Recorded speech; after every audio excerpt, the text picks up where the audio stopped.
Halo guys, cuacanya cukup cerah, mumpung tidak hujan. Saat ini kita mau nerbangin drone FPV pertama kali Maiden. Nah, ini dia Maiden drone 5 in dari frame-nya pakai Volador, Vtx nya F7, ya kan.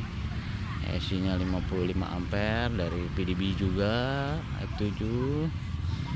Ini pakai O3. Terus GPS-nya kita mau cek juga, ini pertama kali terbang. Terus motornya pakai 2207 1950 kV dari Flash Axis